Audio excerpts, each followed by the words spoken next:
Je savais que c'était possible, mais de l'autre côté, une pensée qui me disait faites très attention parce qu'en face de vous, vous avez une très très belle équipe.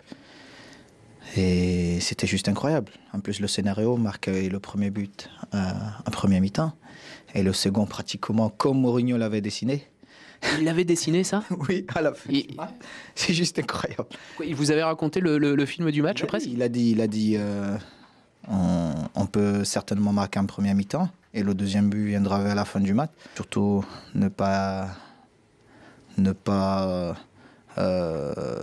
tomber dans le piège de la précipitation parce que le match se jouera à 90 minutes, voire plus, et qu'on a souvent marqué souvent à la fin de match. Et c'est incroyable. Je suis supporter de Paris déjà et je suis triste pour eux, mais bon, je dois défendre Chelsea.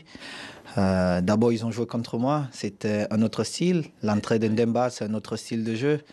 Mais bon, les gars sont une très très bonne équipe. Je leur souhaite tout ce qu'il y a de meilleur. Et puis la saison prochaine, il faut recommencer. Pour vous, c'est le scénario idéal? Vous y croyiez avant la rencontre, sincèrement? Bien sûr, et puis j'avais un peu peur pour les Parisiens parce que c'est vrai qu'après le troisième but magnifique de Pastore au Parc, toute la ville était déjà en demi-finale. Et pour dire la vérité, j'ai parlé avec mes petits frères aujourd'hui qui souhaitaient qu'on perde au passage. Je leur fais un petit coucou. J'ai parlé avec mes petits frères et ils étaient déjà en demi-finale. Et quand Eden sort, on entend on est en demi-finale, on est en demi-finale. Et au final, c'est Chelsea qui est en demi-finale. On savait que si on marquait en première mi-temps, qu'on pouvait gagner le match et qu'on pouvait mettre un deuxième but, je pense, à tout moment. On sait très bien aussi qu'à domicile, on est très costaud. Défensivement, c'est dur de nous mettre un but et ça a été le cas ce soir, même si je pense que Paris a eu quand même 2-3 occasions. Mais voilà, dans l'ensemble, c'était une super belle émotion. Pour moi, malgré tout, c'était quand même bien parce que voilà, j'ai participé au match aller, j'ai réussi à marquer. Maintenant, c'est vrai que j'aurais bien voulu jouer le match retour. Mais bon, j'ai joué que 15 minutes. Mais voilà, ça va, on est passé, donc je suis heureux aujourd'hui. C'est celui qui vous remplace qui marque le premier but en plus? Ouais, c'est bien pour André parce qu'il mérite. Et voilà, à chaque fois qu'on fait appel à lui, il est présent. Et il met des buts importants depuis le début de la saison, donc je suis content. À quel point cette victoire est aussi celle de José Mourinho, par exemple, à la mi-temps? Comment il vous a motivé sur ce match? Comme d'hab, il arrive à motiver les joueurs, encore plus dans les matchs importants. C'est sûr que tout le mérite revient aux joueurs, mais aussi à lui.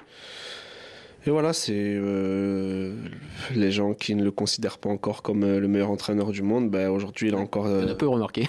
Ouais, il y en a peu, j'avoue, mais il y en a quand même quelques-uns. Donc voilà, il prouve encore que voilà, il est pas là par hasard. Il manque encore des choses à Paris pour aller plus loin?